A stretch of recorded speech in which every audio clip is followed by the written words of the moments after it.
PXS spolupráci s Czech Fashion Council, supported by Czech Fashion Council, prináša opäť ďalšiu edíciu, ďalší iteration, ďalšiu časť zo série mapovania súčasného diania v súčasnom svete, v súčasnej dobe.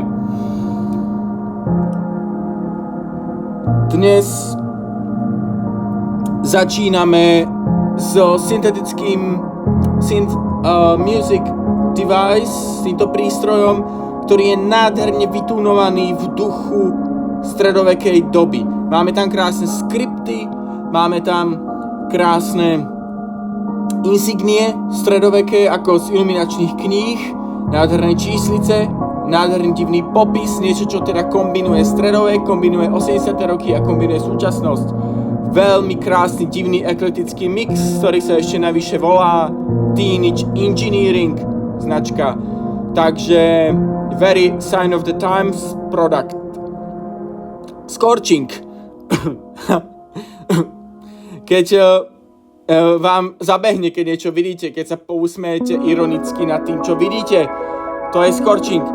Scorching sa čím ďalej viac používame a budem používať túto dobu, tento čas, túto éru, tieto dni, tieto mesiace, pretože to, čo sa deje, to, ako sa to deje, to, ako sa okolo nás o tom referuje, tak na to sa nedá reagovať nijak inak ako scorchingom.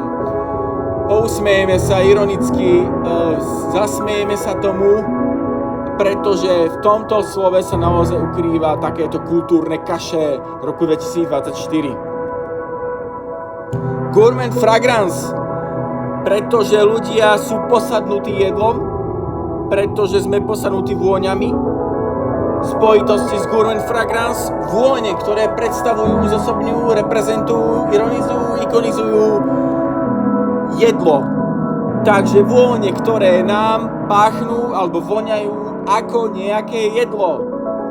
Máme ich na sebe, kombinujeme to, súvisí to s nostalgiou spomínanou, súvisí to so snami, s ilúziami, s preferenciami, s vôňami, s túžbami, s vášňami, pretože všetko sa kombinuje multisensory experiences, takže potrebujeme zapojiť aj jedlo do našich životov ešte viac, potrebujeme spojiť ich s čuchom, potrebujeme spojiť dotych s čuchom, dotych s matom, dotych s videním, čuch s videním, čuch s cítením, s počutím, všetko potrebujeme prekombinovať, aby sme mali nové zážitky.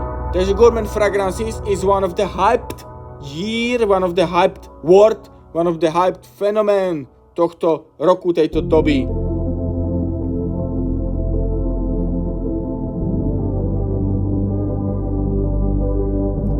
V roku 2024 sú filmy, ktoré sú releasnuté, ktoré prichádzajú na trh v roku 2024, sú veľmi zlé. Veľmi zjednodušene povedané, pretože to, čo sme mali doposiaľ možnosť vidieť, naozaj prinieslo obrovské sklamanie. Stačí sa kritickým okom pozrieť na plot, scenár, efekty a spracovanie vývoja príbehu napríklad aj ikonického snímku z Alien franchise Alien Romulus a bude nám aspoň trochu smutno.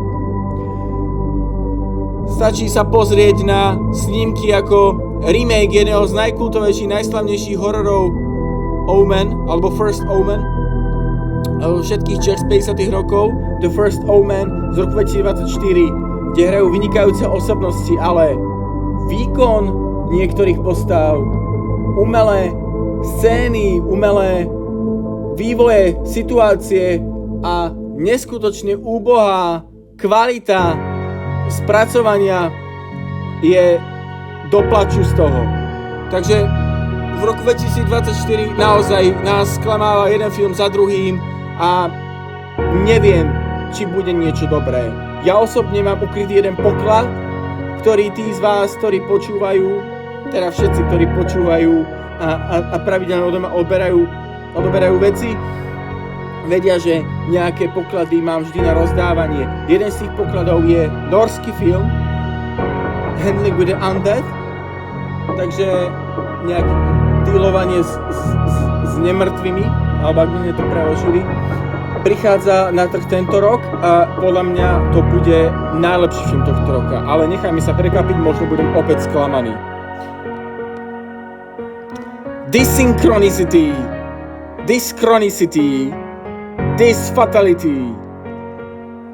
Rok 2024 je takisto veľmi zlým rokom pre čas ako taký. Pre čas v nás. Pre naše vnútorné hodiny, pre naše biologické hodiny, pre všetky tie cirkadiálne rytmy, ja neviem ešte ako sa to volá. Pre všetky tieto veci, ktoré súvisia s týmto rytmizovaním nás. Pretože veľa vecí je v dysfunkcii, veľa vecí je narušených. Príroda vedie boj s kultúrou, alt-right alebo woke s anti-wokom, Elon Musk s progresívnou lavicou a celé je to brutálne popredkávané rozličnými fragmentalizovanými fuck-upmi v komunitách. Takže we got a problem with the time, we got a problem with the chronos v roku 2024. Čo s tým? Musíme nejakým spôsobom využiť tú dyschronicitu. Musíme využiť taký ten tanec medzi nami a medzi prostredím. Keď to nejde hladko, jednoducho, rytmicky a prosto, musí to ísť tanec. Musí to ísť tanečne. Musí to ísť nejakým spôsobom šialene cez to. Musíme sa dostať cez situáciu a využiť aj tú asynchronnosť alebo dyschronicitu. Takže je to na nás, ale musíme sa cez to pretancovať.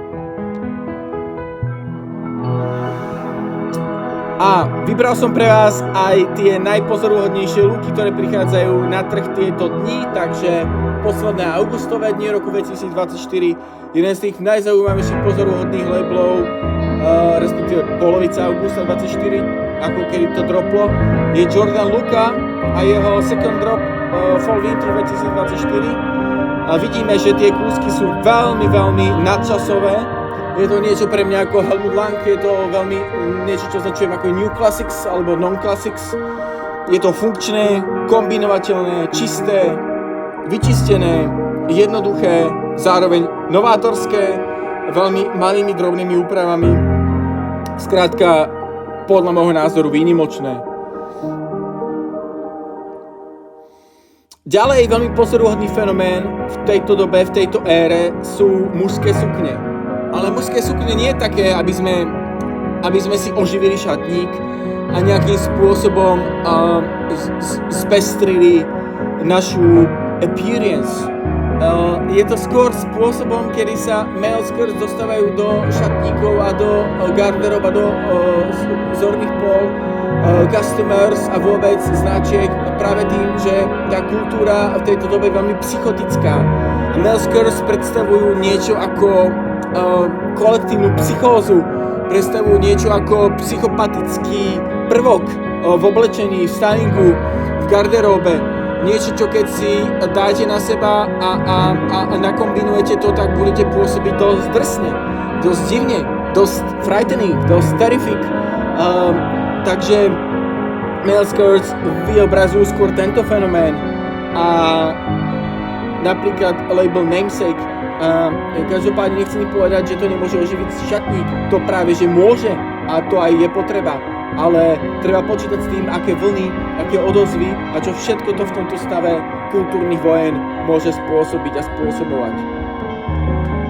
Pamela Anderson ako sex symbol 90. rokov s brutálnym make-upom a brutálnymi ženskými črtmi a zbraňami prichádza opäť odzbrojúc sa od všetkých týchto pozemských umelých vášní, prezentujúc jednoduchosť, priamosť, úprimnosť, starobu a takú tú sincerity, takú tú čestnosť, takú tú honesty, takú tú prirodzenosť, priamosť. Krásna vec, being vulnerable is more exciting than rock and roll. Takže pokiaľ ste si mysleli, že byť punkáčom a rockerom je najviac, tak nie. Najviac za to skutočne popičí je byť citlivým, byť nežným, byť vnímavým.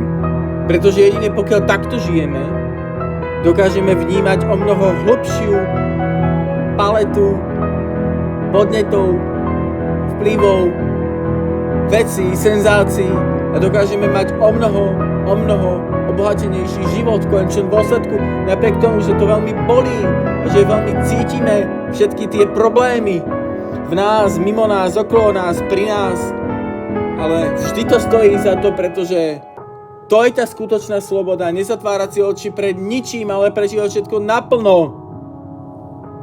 Tak ako vrásky, tak ako proces staroby, tak ako všetky prirodzené veci na tomto svete. Embrace it.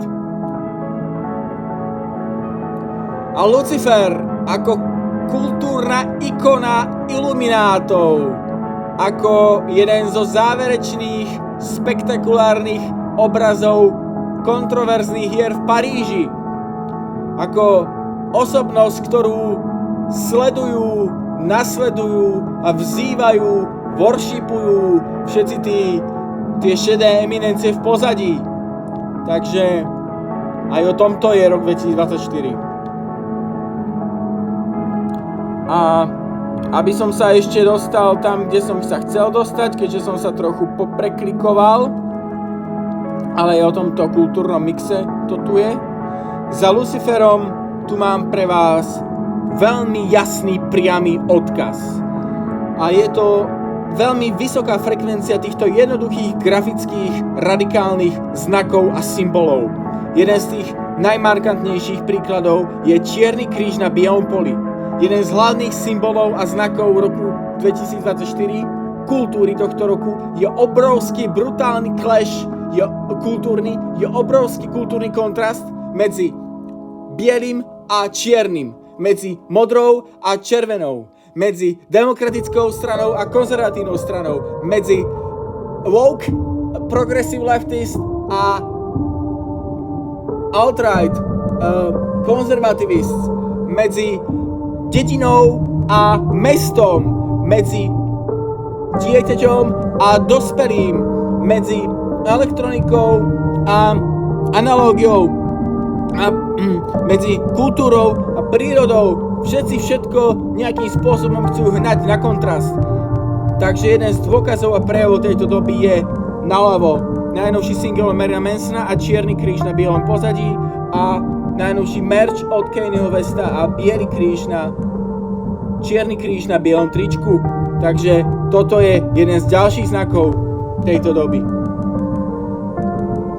A ďalší krásny mix, ktorý tu pre vás mám, keďže to mám veľmi rád, je to, že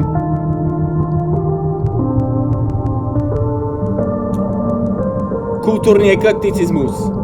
Toto je jedna z najnovších streetwearových počinov tohto sveta.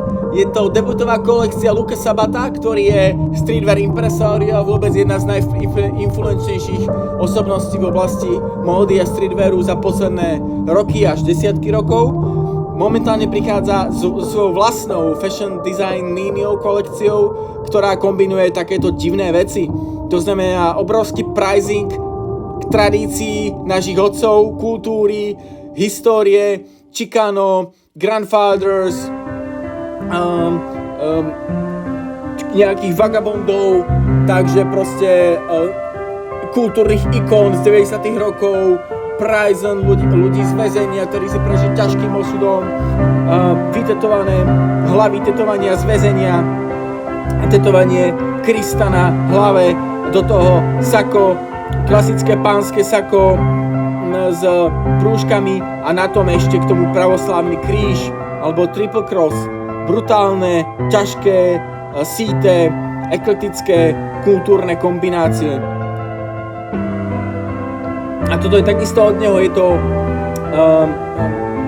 to proste mechanical suit alebo mechanic suit, je to proste vanzi, je to overall oblečenie, ktoré nosia opravári, ktoré inklinuje zase nejakým spôsobom k tomu historickému, nostalgickému odkazu na 50. 60. roky, na nejakú starú kultúru Amerikánu, zašpinenú s patinou, s čmuhami, s tým všetkým, ako snívame o tom, keď pozeráme filmy z 70. 80. rokov, Bonnie and Clyde a podobné veci.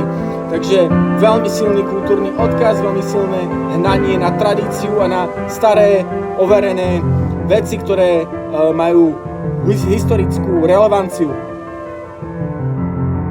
A na záver mám pre vás vizualizér od Xiuxiu, pretože visualizers are new music videos, to je veľmi dôležitý odkaz, pretože máme radi krátke, jednoduché veci na smyčku, na loop, nepotrebujeme nič rozeberať, nič pozerať dlho, neudržíme pozornosť, toto je dôležité, toto sú nové hudobné videá, tak ako keď si otvoríte Spotify na skríne a stále sa vám tam prehráva rovnaký 3-sekundový spot, takže visualizers are new music videos a s týmto odkazom sa s vami lúčim do budúcna.